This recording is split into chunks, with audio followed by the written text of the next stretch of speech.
proklamasi kami, bangsa Indonesia, dengan ini menyatakan kemerdekaan Indonesia.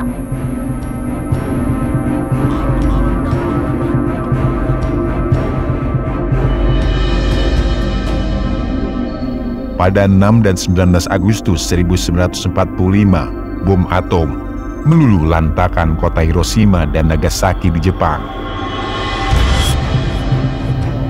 Kehancuran dua kota ini mengakibatkan keruntuhan kondisi politik dan ekonomi Jepang.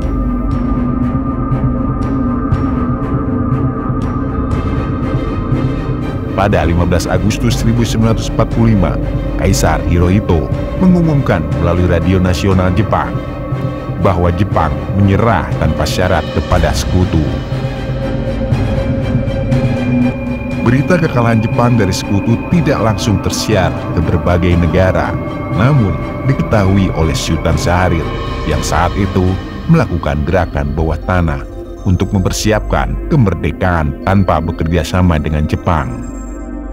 Saat pemuda gerakan bawah tanah di Indonesia mendengar kekalahan Jepang, Soekarno, Muhammad Hatta, dan Rajiman Widyodiningrat sedang berada di darat Vietnam. Mereka baru dapat bertemu dengan Marsekal Hisaishi Terauchi pada 12 Agustus 1945.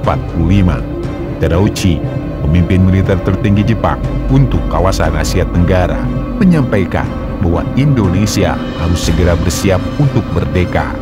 Dan itu menjadi tugas Soekarno, Hatta, Rajiman, serta para anggota panitia persiapan kemerdekaan Indonesia.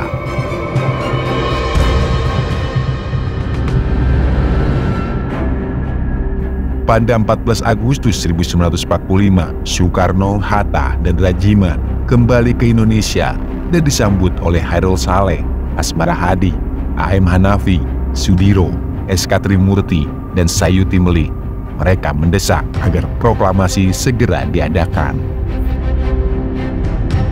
Pada malam 15 Agustus 1945, para pemuda dari kelompok Menteng 31 seperti Hairil Saleh, Johar Nur, Abu Bakar Lubis, Armansyah, dan Subagio Sostro Satomo, Wikana, Aidit berkumpul di belakang Eijkman Institute.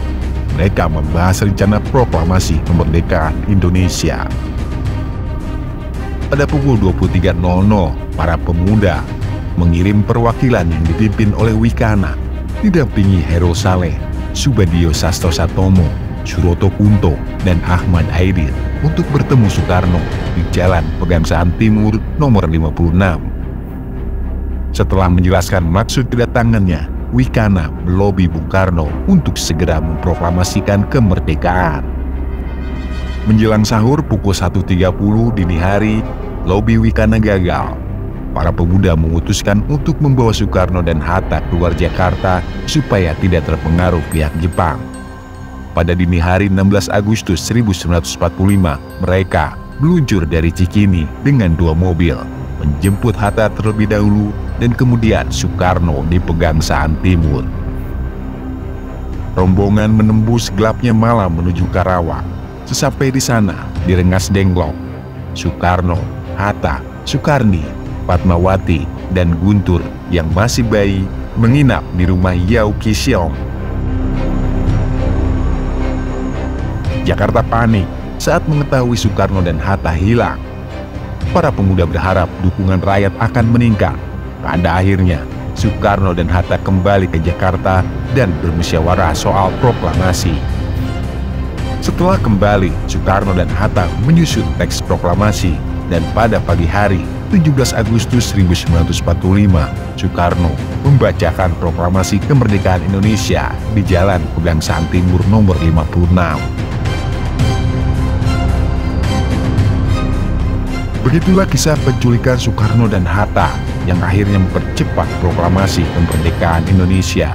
Tanpa tindakan berani para pemuda, mungkin sejarah Indonesia akan berbeda.